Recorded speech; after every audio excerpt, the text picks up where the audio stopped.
Hello दोस्तों, कैसे हैं आप सब। स्वागत है आप सबका मेरे यूट्यूब चैनल साइन एजुकेशन में। आप फिर पढ़ेंगे प्राचीन इतिहास को।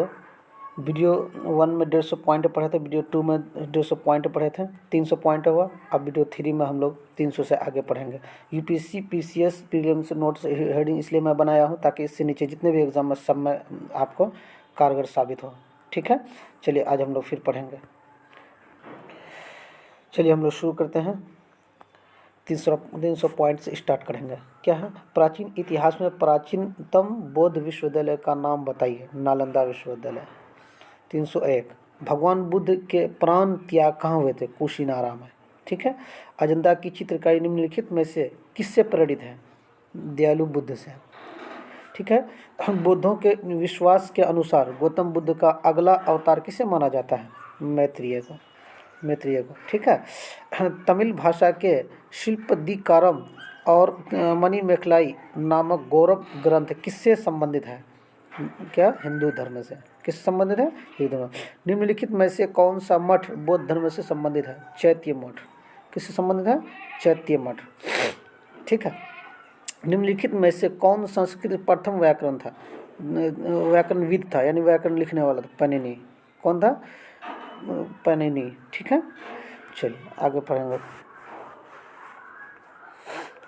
307वां पॉइंट मेरा क्या है?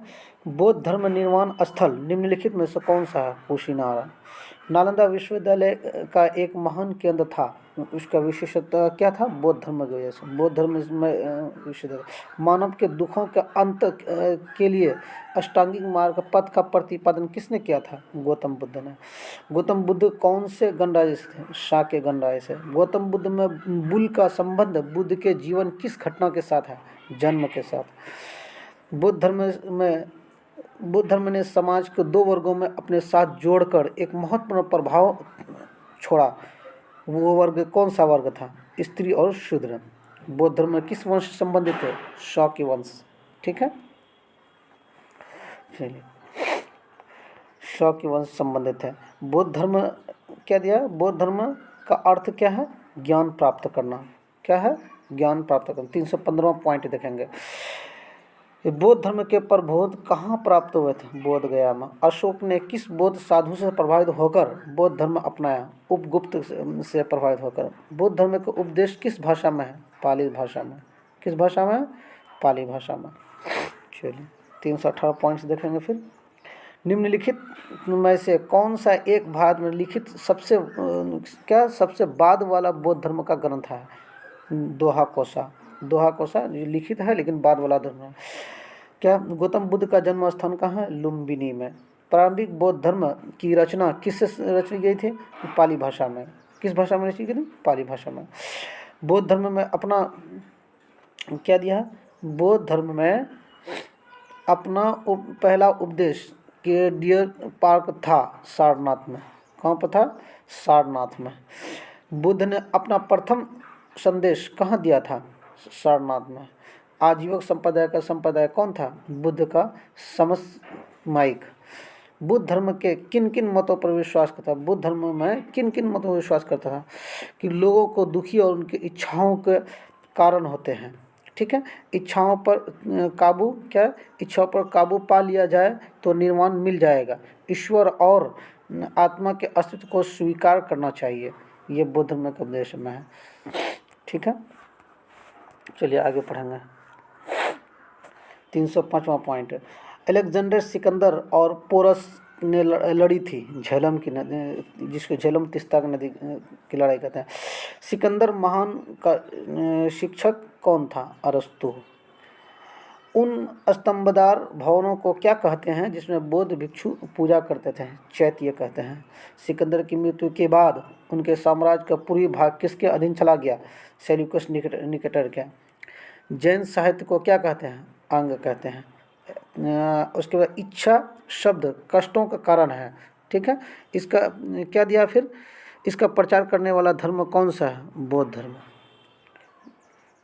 बुद्ध के जन्म और उसके पूर्व जन्म की कहानियाँ किसमें संकलित हैं? जातक में, जातक कथाओं में। किसमें है? जातक। कौन सा शासक बुद्ध का समकालीन था? बिंबिसार। कौन सा शासक था बुद्ध के समकालीन? बिंबिसार। ठीक है। बुद्ध के प्रथम प्रवचन कहा जाता है क्या? धम्म चक क्या बत्तनुसुन सुत्ता। ठीक। अब 334 पॉइंट पढ़ेंगे। बौद्ध धर्म परिषद कहाँ आयोजित की गई थी? राजगिरा में। मिलिंद पन्हा क्या है? बौद्ध ग्रंथ है। बौद्ध धम्म और संघ मिलकर कहलाते हैं त्रिरत्न। बुद्ध और धम्म संघ मिला। महावीर का प्रथम शिष्य कौन था? जमाली। निम्नलिखित में से कौन संप्रदाय बौद्ध धर्म नहीं थे? दिगंबर। क्या था? तिब्बत में बौद्ध धर्म का प्रचार करने वाले बौद्ध भिक्षु कौन थे? पद्य संभव। धर्मवीर महावीर और किस नाम से विख्यात हैं? क्या था उनसे? वर्धमान। महावीर किस नाम से विख्यात है? जैना। भारतीय इतिहास के निम्नलिखित युगों में से किसके दौरान क्षत्रिय एवं शिष्ट क्या पहचान रखते थे? बुद्ध युग में। ठीक है।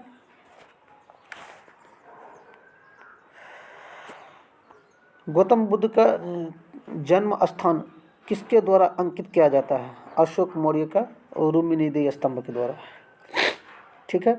जैन और बौद्ध धर्म के समय कितने आश्रमों की मान्यता में थी? 4 आश्रमों की। न्याय सूत्र किसने लिखी? गौतम ने। निम्नलिखित में से जैन संस्थापक कौन था? महावीर। 6वीं शताब्दी ईस्वी पूर्व कौन सा काल कहलाता है? धार्मिक उत्तेजना का काल। उस राज्य का नाम बताइए जिसने पहली बार बौद्ध के हाथियों का इस्तेमाल किया था। उस बताइए जिसने पहली बार युद्ध में हाथियों का इस्तेमाल किया था। मगध राज्य। ठीक है दोस्तों, मेरे वीडियो को सीरियली अगर देखिएगा, वीडियो 1, 2, 3, 4 करके, तो आपका प्राचीन इतिहास कंप्लीट हो जाएगा। बौद्ध धर्म का त्रिरत्न क्या इंगित करता है? विनय पिटक, सुत्त पिटक, अभिधम्म पिटक, क्या सारनाथ, लुम्बिनी, बोध गया, प्रेम, करुणा, क्या दया, सत्य, अहिंसा और दयालु, ये इंगित करता है।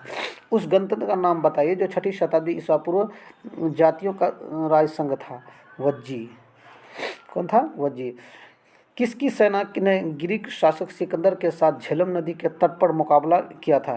एमबी के सेना ने। किसके सेना ने? एमबी के सेना ने। ठीक है। निम्नलिखित में से क्या है? निम्नलिखित में से किस मुद्रा में गौतम बुद्ध ने सारनाथ में अपना पहला उपदेश दिया था? धर्म चक्र मुद्रा में। जैनियों द्वारा अपने पवित्र ग्रंथों के लिए सामूहिक रूप से किस शब्द का प्रयोग किया जाता है? अंग का प्रयोग। कैवल्य कौन से धर्म से संबंधित है? जैन से। त्रिपिटक धर्म ग्रंथ का संबंध किस धर्म से है? बौद्ध धर्म से है। क्या 16 महाजनपदों में से किसकी राजधानी तक्षशिला थी? कुरु की राजधानी। कौन सा बौद्ध ग्रंथ 16 महाजनपदों का उल्लेख करता है? अंगुत्तर निकाय में। बौद्ध धर्म महायान और हीनयान महायान में से किस शासक काल के दौरान विभाजित हुआ था? कनिष्क के शासन काल में ये चीज विभाजित हुआ था।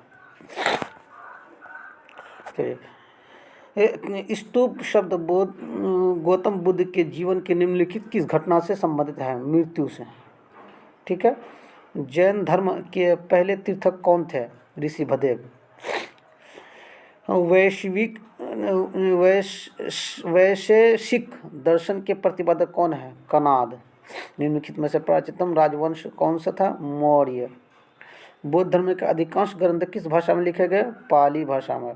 अशोक ने तृतीय बौद्ध परिषद कहाँ बुलाई थी? पाटलिपुत्र में। निम्नलिखित में से वह कौन से व्यक्ति है जिसका नाम देवयान प्रियदर्शनी भी था? मौर्य राजा अशोक। ठीक है।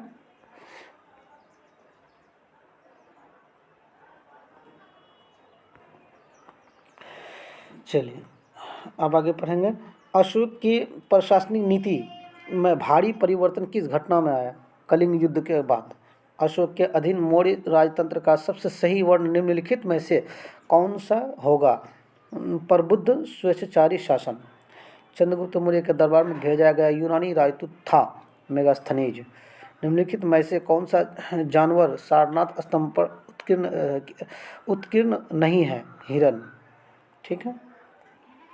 चलिए दोस्तों, मेरे चैनल को सब्सक्राइब करना ना भूलें, सीरियल वाइज वीडियो मिलता रहेगा इसमें। सेल्यूकस निकेटर को पराजित किया गया था चंद्रगुप्त मौर्य द्वारा। अर्थशास्त्र की रचना किसने की थी? कौटिल्य ने। अशोक किसने की थी? कौटिल्य ने की थी। ठीक है। अशोक ने अपने सभी अभिलेखों के एकरूपता से किस प्रकृति का प्रयोग किया? मगध का। निम्नलिखित में से कौन सा मौर्य वंश का अंग नहीं था? अजातशत्रु। निम्नलिखित में से किसके द्वारा तीर्थ बौद्ध परिषद को संरक्षण प्रदान किया गया? अशोक द्वारा। निम्नलिखित में से किस विदेशी यात्री ने भारत का दौरा सबसे पहले किया था? मेगास्थनीज ने। किसने किया था? मेगास्थनीज ने। चलिए 375वां पॉइंट पढ़ेंगे हम लोग। निम्नलिखित सम्राट अशोक की वह पत्नी कौन थी जिसने उनको प्रभावित किया था? कुरुवानी। कौन था? कुरुवाकी, जिसने अशोक को प्रभावित किया था। तक्षशिला विश्वविद्यालय किन दो नदियों के बीच स्थित है? सिंधु और झेलम नदी के बीच तक्षशिला विश्वविद्यालय। यूनानियों को भारत से बाहर किसने निकाला था? चंद्रगुप्त मौर्य ने। चंद्रगुप्त मौर्य का प्रसिद्ध गुरु चाणक्य निम्नलिखित में से किस विद्या केंद्र से संबंधित था? तक्षशिला से। प्राचीन भारत का प्रसिद्ध शासक कौन था जिसने अपने जीवन के अंतिम दिनों में जैन धर्म को अपना लिया? चंद्रगुप्त। कलिंग युद्ध किस वर्ष में हुआ था? 261 बीसी में। कब हुआ था? 261 बीसी में। ठीक है। भारतीय रंगमंच में यवनिका पर्दा यानी पर्दा का शुभारंभ किसने किया था? यूनानियों ने किया था। किसने किया था? यूनानियों ने किया था। ठीक है। शिलालेखों में किस राजा के देवानाम्पिया या पीदस्सी यानी देवताओं की प्रिय कहा जाता था? अशोक ने देवताओं को प्रिय कहा जाता है कि सेंट थॉमस ईसाई धर्म का प्रचार करने के लिए भारत आए थे। वे किसके शासनकाल के दौरान आए थे? क्या? पार्थियन। किसके शासनकाल में आए थे? पार्थियन। जूनागढ़ शिलालेख का संबंध किससे है? रुद्रदामन से। किससे है? रुद्रदामन से है। ठीक है। निम्नलिखित में से किसके शासनकाल के दौरान प्रसिद्ध अजंता गुफाओं में उत्कीर्ण का काम सबसे पहले शुरू किया गया था? सातवाहन के शासनकाल में। सातवाहन अपने सिक्के मुख्यतः किस धातु से बनाते थे? लेड धातु से। भारत में सर्वप्रथम स्वर्ण मुद्राएं चलाने वाले शासक कौन थे? भारत यूनानी। निम्नलिखित में से किसने भारत पर सबसे पहले चढ़ाई की थी? डैरियन प्रथम ने। किसने की थी? डैरियन प्रथम। भारतीय और यूनानी कला के अभिलक्षणों को संवती करने वाला शैली का नाम क्या था? गंधार। मौर्य वंश के बाद निम्नलिखित में से किसने मगध पर शासन किया? गुप्त वंश ने। शुंग वंश ने। किसने किया था? शुंग वंश ने। भारतीयों के लिए महान सिल्क मार्ग किसने आरंभ किया था? कनिष्क ने। यूनानी रोमन कला को कहाँ स्थान प्राप्त है? गंधार में। कहाँ स्थान प्राप्त है? गंधार में। ठीक। ईस्वी सन 78 को प्रारंभ होने वाले शक संवत का संस्थापक कौन था? कनिष्क। भारत सरकार द्वारा प्रयोग में आने वाले शक संवत किसने प्रारंभ किया था? कनिष्क ने। कुषाण काल में सबसे अधिक विकास किस क्षेत्र में हुआ था? कला क्षेत्र में। निम्नलिखित में से कनिष्क समकालीन कौन थे? नागार्जुन, अश्वघोष, वसुमित्र। निम्नलिखित में से पहली बार किसने बिहार को बोध गया में महाबोधि मंदिर का निर्माण करवाया था? अशोक ने। किसने करवाया था? अशोक ने कराया था। चरक किसके दरबार में प्रसिद्ध चिकित्सा थे? कनिष्क के दरबार में। क्या? पांड्य साम्राज्य की राजधानी कहाँ थी? मदुरै में। ठीक है। भारत का राष्ट्रीय पंचांग क्या? भारत का राष्ट्रीय पंचांग यहाँ पर भारत का राष्ट्रीय पंचांग किस काल में आधारित था? शक काल में। ठीक है। निम्नलिखित में से वह महानतम कुषाण नेता कौन था जो बौद्ध बन गया था? कनिष्क था। कौन था? कनिष्क। निम्नलिखित में से किसने सांची स्तूप का निर्माण करवाया था? अशोक ने। चरक किसके दरबार में प्रसिद्ध चिकित्सक थे? कनिष्क के। ठीक है। चंद्रगुप्त मौर्य के दरबार में पश्चिम एशिया के यूनानी राजा सेल्यूकस निकेटर द्वारा भेजा गया राजदूत कौन था? मेगास्थनीज। तमिल का गौरव ग्रंथ जीवक चिंतामणि किससे संबंधित है? जैन से। कनिष्क किस वर्ष में राज्य सिंहासन पर आरूढ़ हुए? 78 ईस्वी में। निम्नलिखित में से किसने और कब पहली बार अशोक के शिलालेखों का अर्थ स्पष्ट किया था? 1837 में जेम्स प्रिंसेप ने। जेम्स प्रिंसेप ने सबसे पहले स्पष्ट करके पढ़ा था और उसके बारे में बताया था। संगम युग का संबंध कहाँ से, के इतिहास कहाँ से है? तमिलनाडु से। कहाँ से है? तमिलनाडु से। ठीक है। कुषाण काल में भारतीय और ग्रीक शैली के मिश्रण से विकसित कला शैली का विकास को किस नाम से जाना जाता है? गंधार कला। संगम काल में रोमन व्यापार के केंद्र बताइए? मुसीरी। कलिंग के विरुद्ध अशोक के अभियान की जानकारी का मुख्य स्रोत निम्नलिखित में से क्या है? शिलालेख। क्या? 13वीं शिलालेख। राजा खारवेल किसके क्या चेदी वंश के महानतम शासक थे? कलिंग वंश। मौर्य वंश के तत्काल बाद किस वंश ने आकर मगध पर शासन किया था? शुंग वंश। किसने शासन किया था? शुंग वंश। गंधार कला किसके अधीन फली फूली? कुषाण के अधीन। कुषाण के अधीन ये फली फूली और आगे बढ़ी गंधार कला। ठीक है। कुषाण वंश के प्रसिद्ध राजा नाम बताइए? कनिष्क। प्राचीन चोल साम्राज्य की राजधानी कहाँ पर थी? उदयपुर। किस शिला राजादेश में अशोक ने कलिंग युद्ध के हताहतों का उल्लेख किया और युद्ध त्याग की घोषणा की? शिलालेख 13वीं शिलालेख। अशोक ने समूचे भारत और सीलोन में बुद्ध धर्म का प्रसार किस प्रकार किया? धर्म महामात्रों को भेजकर। किस प्रकार किया? धर्म। मौर्य दरबार में ग्रीस के राजदूत का नाम क्या था? मेगास्थनीज। बिंदुसार के शासन के दौरान अशांति कहाँ थी? तक्षशिला में। कहाँ थी? तक्षशिला में।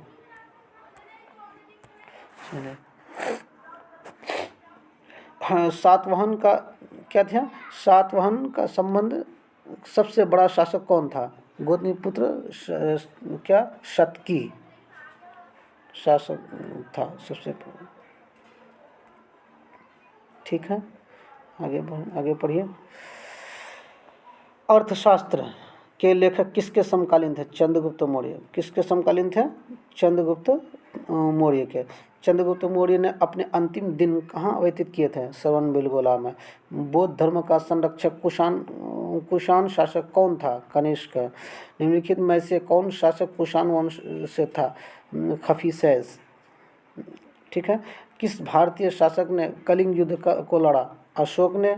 गंधार कला किन दो कलाओं का संयोजन है? हिंद और यूनानी का संयोजन है। सातवाहन साम्राज्य के संस्थापक कौन थे? सिमुक। कौन थे? सिमुक। ठीक है। अशोक के शिलालेख पर किस लिपि का प्रयोग किया गया है? ब्राह्मी। संगम साहित्य के संरक्षक कौन थे? पांड्य। मौर्य साम्राज्य की राजधानी कहाँ थी? पाटलिपुत्र। निम्नलिखित में से कौन सा कनिष्क के राजवैद्य थे? चरक। अशोक किस राजवंश के राजा थे? मौर्य। भारतीय कला का वह कौन सा स्कूल है जो ग्रीक रोमन बौद्ध आर्ट के नाम से भी जाना जाता है? गंधार कला। ठीक है। संगम युग का तोलिपियम साहित्य का सबसे बड़ा कार्य क्या था? तमिल। सबसे बड़ा कार्य क्या था? तमिल। धम्म की शिक्षा देने के लिए अशोक ने किस पदाधिकारियों को नियुक्ति की थी? धम्मयोगी पदाधिकारियों की नियुक्ति की थी। नंद राजवंश का संस्थापक कौन था? महापद्मनंद। भारत सरकार के प्रतीक निम्नलिखित में से कौन सा मौर्य वंश से अपनाया नहीं गया? क्या सत्यमेव जयते अपनाया गया था मौर्य वंश में। निम्नलिखित शासकों में से किसके लिए एका ब्राह्मण प्रयुक्त हुआ था सुशर्मन के लिए। यूनानी राजदूत मेगास्थनीज इनमें से किस शासकों के दरबार में थे? चंद्रगुप्त के दरबार में थे। ठीक है। निम्नलिखित में से किसकी जानकारी अशोक ने शिलालेखों से अशोक के शिलालेखों से मिलती है? क्या आंतरिक नीति का? ग्रीक यूनानी लेखों द्वारा अर्गमीज और जेंड्रमीज किसे कहा गया है? शिलालेख को, ये कालाशोक को कहा गया। भारत नेपोलियन की उपाधि किसे दी गई? हर्षवर्धन को। उपगुप्त युग में जो विश्वविद्यालय प्रसिद्ध हो गया था, कौन था वो? नालंदा विश्वविद्यालय। पहला ज्ञान गुप्त शासक कौन था? श्रीगुप्त। ज्ञानी गुप्त शासक श्रीगुप्त थे। ठीक है, कौन थे? श्रीगुप्त। उसके बाद क्या है? आर्यभट्ट नहीं,